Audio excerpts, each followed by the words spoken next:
Thank you, Amit and Wilfred. Our next speaker is perhaps someone who doesn't need any introduction, but I'll still make an attempt to give him one. Apart from being a stellar Stupasa actor, he's been an NCC cadet. He's someone who's received training from the British Army, the Royal Navy, and the Royal Air Force. He's been a teacher, a professor. He's represented India at the Young Businessman Conference in Japan. He has a degree in electronics, and he's also served as a cultural ambassador to India. Please welcome Mr. Madhavan.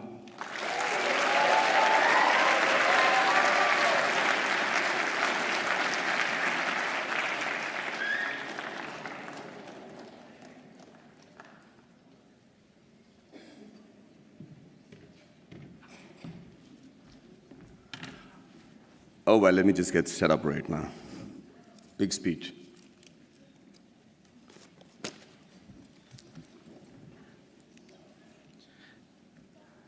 So, first of all, thank you very much for having me here at the Inspire series. It's worked dramatically. I'm already inspired to be addressing this really august intellectual gathering of people from Harvard, a place that my mother thought I will never reach.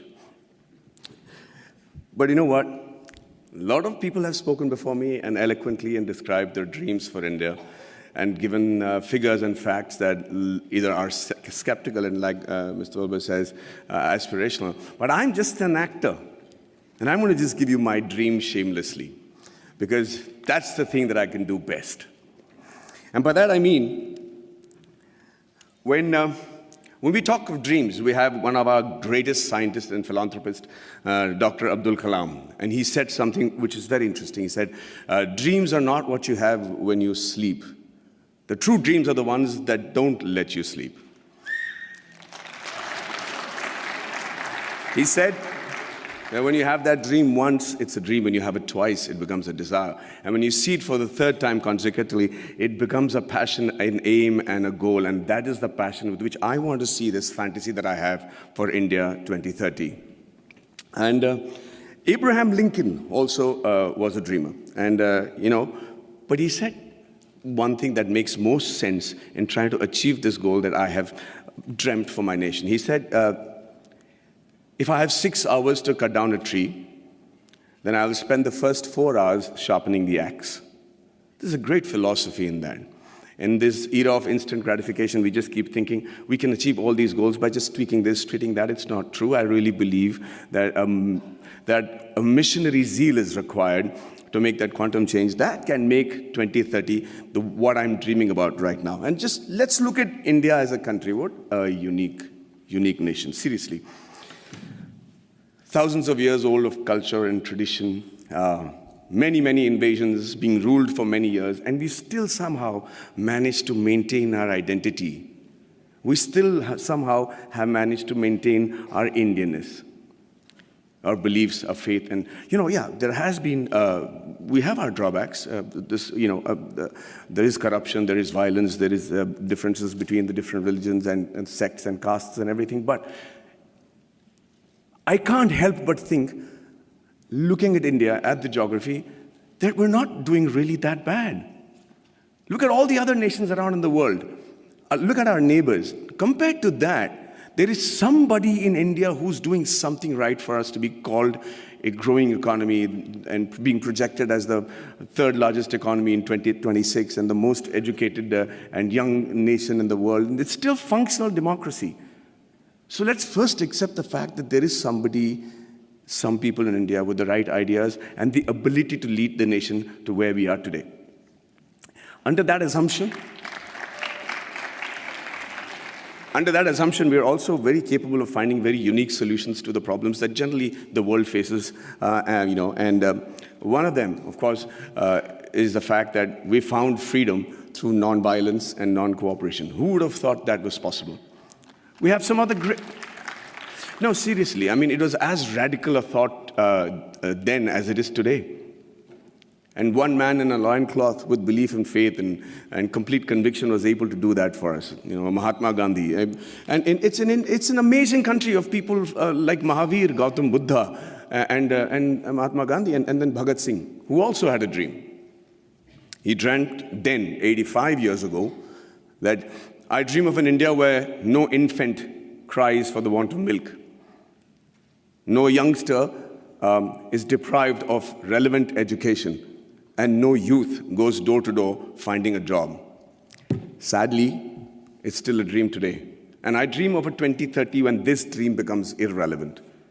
I dream of a 2030 when everybody is so equally satisfied with what they're doing that they're able to actually devote more time back to art and culture, which is another great important aspect of our country. Now, for that to happen, we need to be a healthy nation. And when I say healthy, I remember preparing for a film of mine, which released recently, where I had to look like a boxer, and I had these, biceps and triceps that had to be there. So I decided just to work on the parts that is seen outside my clothes. So I was just working out on my biceps and my triceps and my shoulders. But you know what? I suddenly realized the strength that I had in my arms and biceps was not actually enough for me to look even fit, because it is disproportionate growth. It is the kind of growth that will not make you fit or strong, but actually make you look inadequate. And that is what is happening to India today. Everybody says we are the largest economy, we're going to be the most populated country in the years to come. And with economic superpower and supremacy in rocket and space technology, which I am privy to, and then the IT giants and smarter cities. But ladies and gentlemen, I really believe that more than smarter cities, we require smart villages.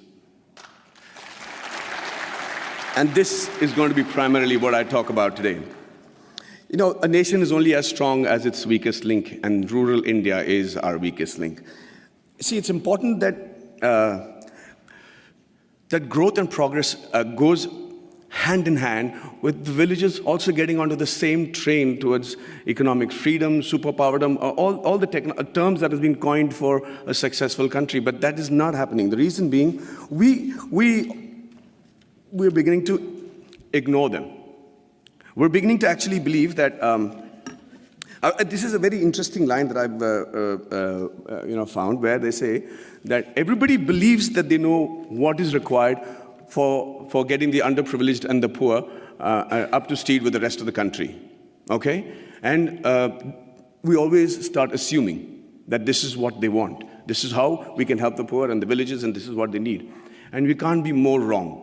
Because when you assume, and as the spelling goes, you make an ass of you and me. I'm going to tell you how that happened to a friend of mine.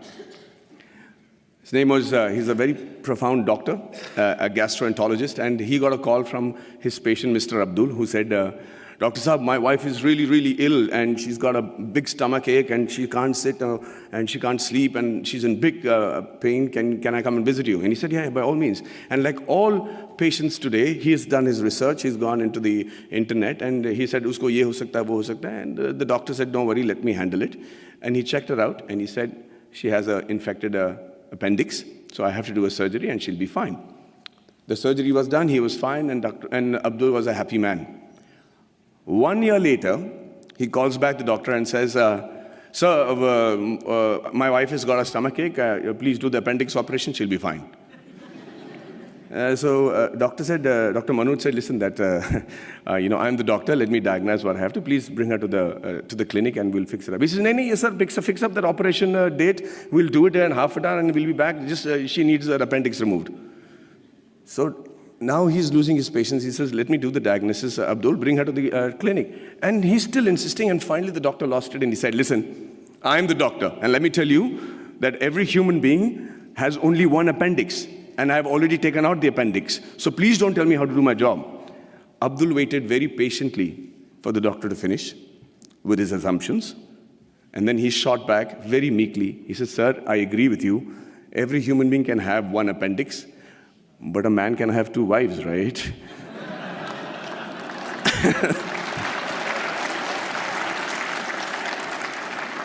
So when we start assuming what the rural India needs, we do what I think is most dangerous. In my vast experiences of shooting in really rural Indias, and villages and small kugramams, like they call it in Tamil, really small places, I realized, shockingly, that the biggest financial burden for a person of this particular village, would you all be able to guess what his biggest financial burden is? 5 minutes? Hey, so I'm going to speak for 20 today. I'm going to reduce the number of questions. I'm prepared. Is that okay? Okay, so can you all tell me, anybody, quick answers, anybody know which is the biggest financial burden for a man in one of these small villages? Sorry? Theft. Health. Okay. No, not health, not the marriage of a daughter, not education, not, sorry? Liquor. Thank you for reminding me. No. Say that again. Dowry. No. No. No. No. Oh, let me put you out of your misery. No, I'm saying, what does he need financial assistance for? The answer is the untimely death of a relative, of a senior in their family. That is the one occasion he can't prepare for. That is one occasion where the ceremony demands that he spend a certain amount of money, feed a certain amount of people, use the funeral the expenditures, and that's where he takes the loan, and that's where he gets indebted, and that's where, to escape that particular embarrassment and humility of not having the ability to perform the function every year as is expected of the Indian tradition, that he decides to leave the village because he's made to feel inadequate. Lord Mickle had in 1735 had spoken in the British Parliament and said the only way to rule India is to make the men there feel inadequate. He said, and truly so, that unless he feels that what he has is lesser than what others have, you will not be able to rule him. And within a very short period, they proved themselves right. The rural India today is feeling inadequate. They're feeling like they're not even part of our country. And what happens with that is, they start then looking at opportunities in villages and saying better education, better health, better lifestyle, and no humility for not having performed the funeral properly. They decide to give up who they are and move to the cities. And who they are is what is more important for us to understand. Who they are actually the timekeepers and the bookkeepers of our deep-rooted traditional culture and stories. You should see how tradition and culture flourishes in a happy village in India. We don't have psychiatrists as a big fashion thing in India, and they still manage to maintain a great level of sanity. There's a great phrase from the poem If by Rudyard Kipling, where it says, dream but not make dreams your master, think but not make thoughts your aim. Meet with triumph and disaster and treat those two impostors just the same. It's very easy to say it, but how do you treat those two impostors just the same? The answer lies in the tradition and the culture and the books and the epics that are so prominent and predominant in our country. The Bhagavad Gita, the Quran, the interpretation of that in the subcontinent, the Bible, the Guru Granth Sahib, the granny stories. And you know how to handle the diversities and the setbacks, and you're able to sit back, reassemble yourself, come back and fight with the same glory again. And when you don't give a villager that, you're depriving him, we're depriving ourselves of what I think is one of the most important survival tools in today's world, which is the culture and tradition. So I dream of a 2030 where rural India is as developed as the rest of the world, was as aspirational as the rest of India, and where the villager is provided with the same opportunities as it is available in the cities. And after a hard day's work, a villager is actually able to come back, sit down, have a drink, put his feet up, and start thinking about art and culture and poetry. That would be a dream that I have for 2030, a practical dream that I have for 2030. And the dreams that your parents and my parents had when we were in college, urban middle class, where everything revolved around the boy studying hard, getting into a technical college of a repute, and then getting into a reputed management college, and finally, the green card. And if it was the girl, then it was a spouse with a green card. I dream of a 2030 where students the world over will dream of a blue card, will dream of having once actually come to India and study and imbibe the knowledge that we have as a nation. It used to be true. We were the first university in the world. Nalanda was a university where people came in from far and wide.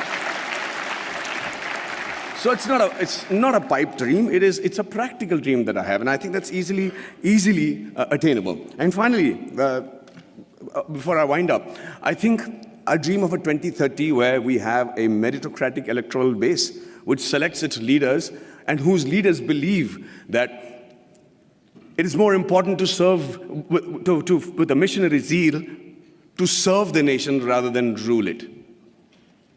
You know, there is another stanza from the same poem which says that if they have the ability to talk to the crowds, yet keep your virtue, walk with kings nor lose the common touch, if neither good friends nor foes can hurt you, yet all men count with you, but none too much. If only the politicians understood the gist of that line, we would have a progressive country by 2030 where we'll all be proud of not just the way the country is running, but also proud about our politicians. And finally, you know, I'm an actor. And the dream that I have for myself is that in 2030, I'm as relevant, I'm as handsome, hopefully, but if age was to catch up, then they probably would have mapped my face by then and used technology to make me look as young or old as the role desired me to look, and I'm still able to romance the pretty young things that will be part of the industry in 2030.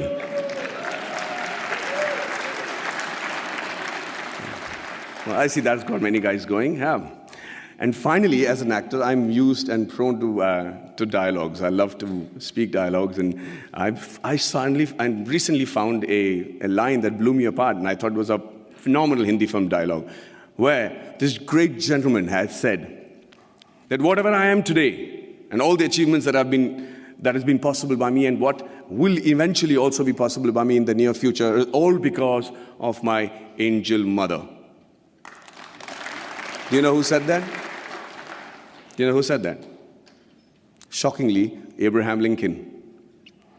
So I dream of a 2030 where every Indian says the exact same thing about his mother, and not just about his mother, but also about his motherland. And also, for the sake of posterity, about his mother-in-law. But hey, ladies and gentlemen, what do I know? I am an actor. Thank you very much for your patient hearing, and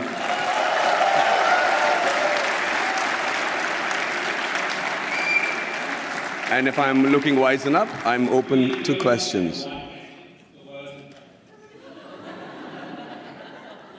Okay, wait, okay, is this, okay, it works. Okay, sorry, I wrote my question down.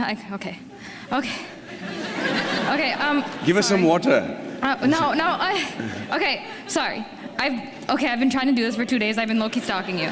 Okay, first of all, I want to say I'm a huge fan. I wrote it down. I look weird. Okay, first of all, I'm a Tamil American, but I grew up on Ale Payute and Menale, and I'm like a huge fan of yours. And I have a question, and it is, given that you have, this is an actor-related question because you're an actor, given that you have done a very good job at portraying diverse aspects of the Tamil experience in Kollywood, in recent years, Bollywood actors have started trying to represent South Indians, especially Tamils and Tamil Brahmins. Would you be interested in or feel pressured into taking on a stereotypical South Indian role if offered to you?